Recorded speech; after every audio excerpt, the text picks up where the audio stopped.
Start हो आप।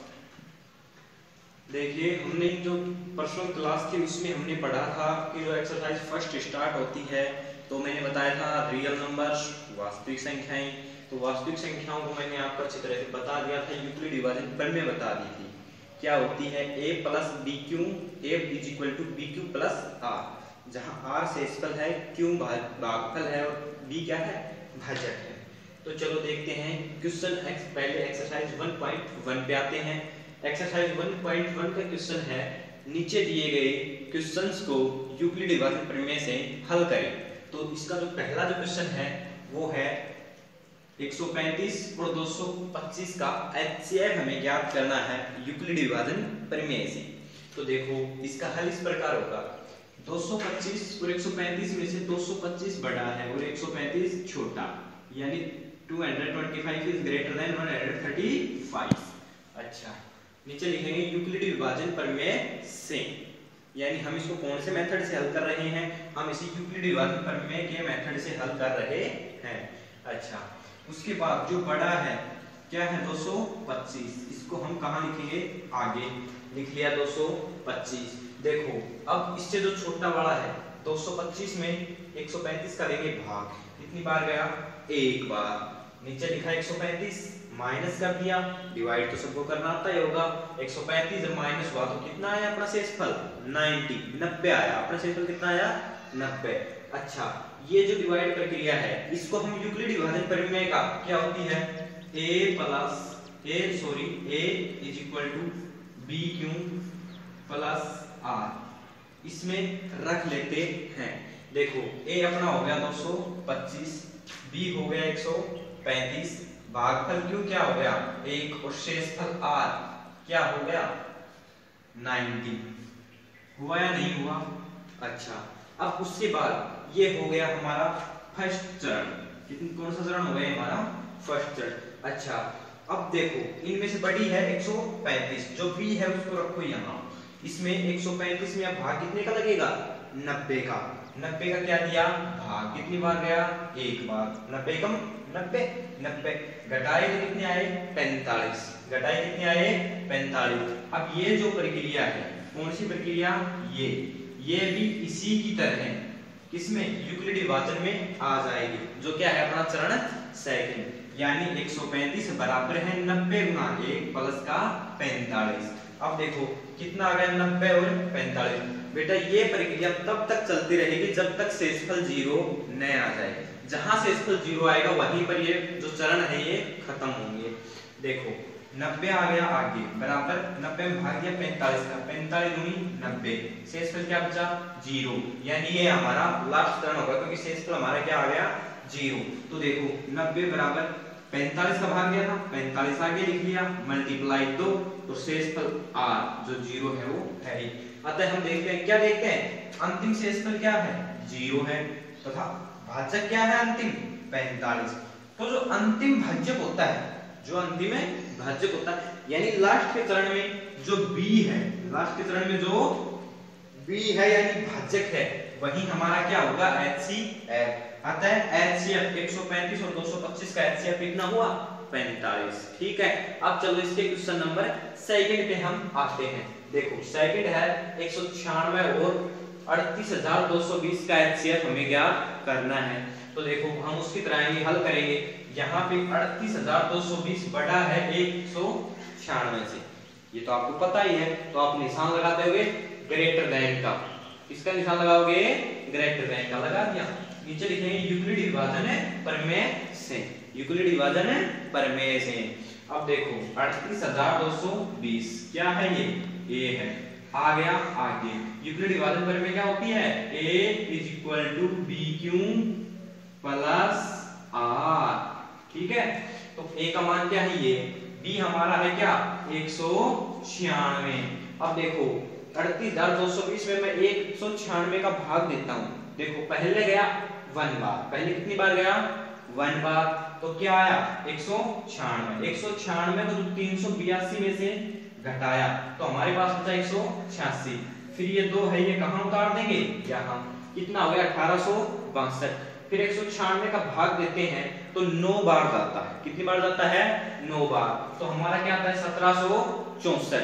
जब 1764 को घटाते हैं तो हमारे पास शेषफल बचता है 98 और ये 0 यहां से आता है यहां, तो ये कितना होता है? 980। 196 को 5 बार भाग जाएगा तब कितना आएगा? 980 और 980 घटाएगा तो क्या आ गया अपना? 0। यानी ये तो एक ही चरण में सॉल्व हो गया है ना, एक चरण में पूरा हल हो गया।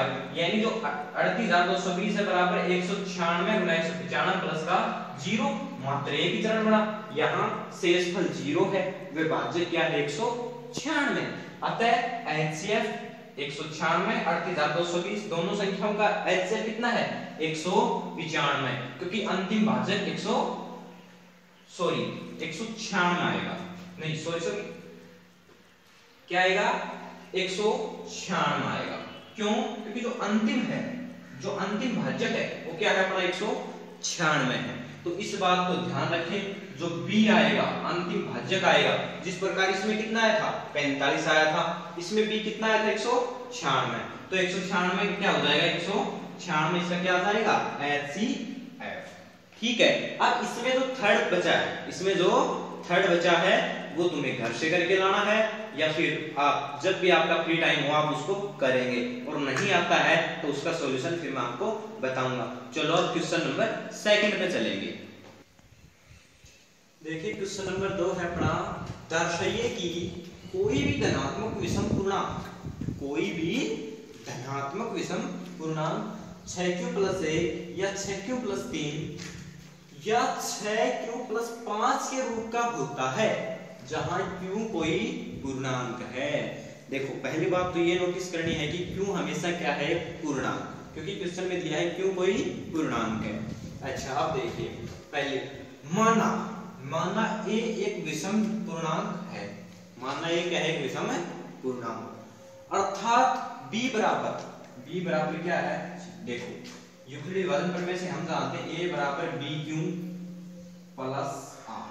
यहाँ जो रूट दिया है वहां क्या है? a क्या है? विषम पूर्णांक है a।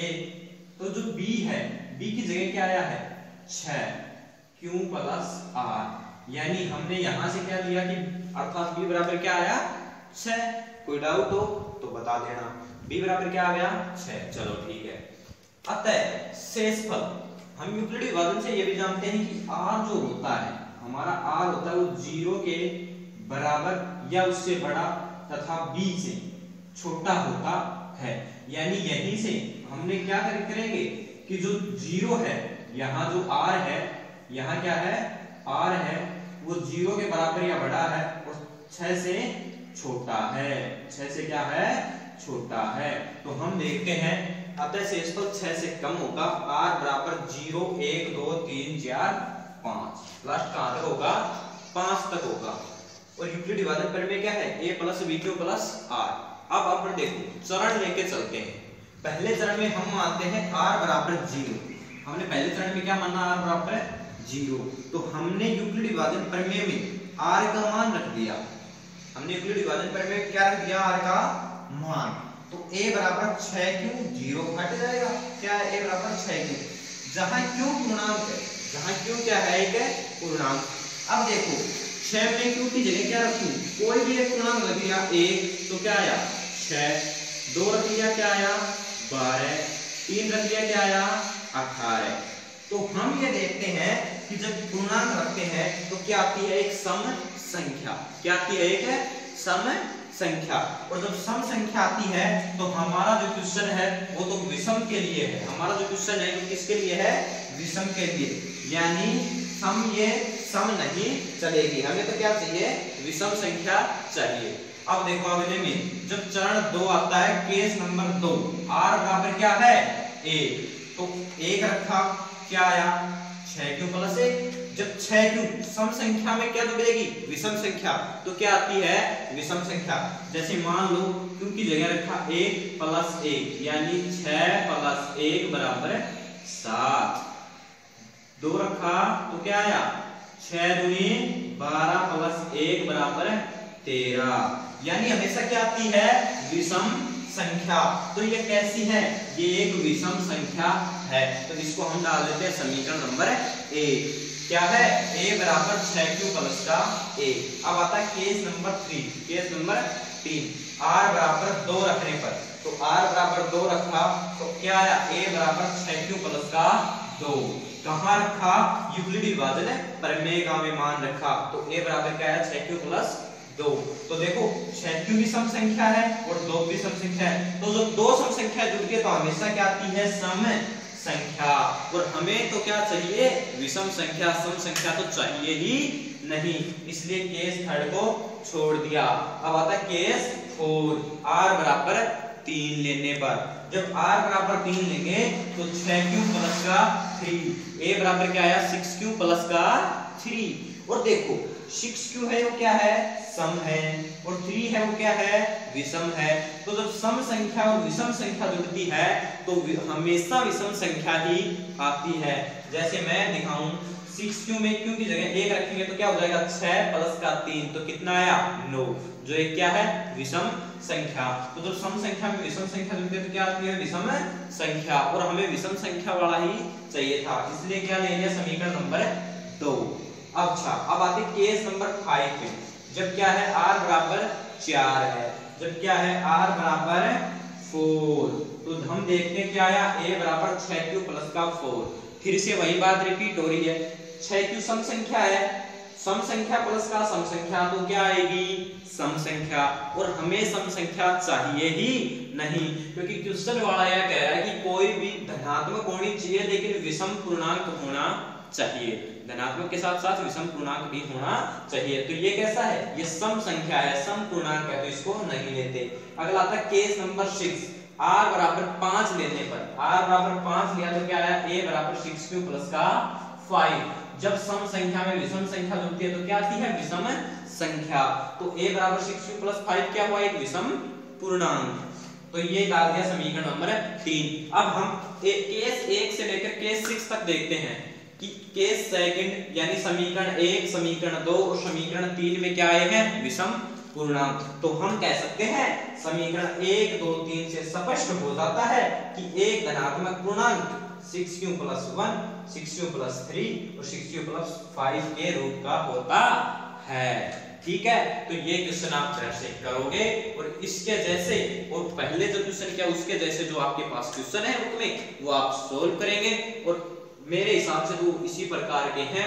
अगर आपसे सोल्व हो जाते हैं तो ठीक है, और अगर सोल्व नहीं होते तो अगली वीडियो में हम वो क्वेश्चंस आपको समझाएंगे।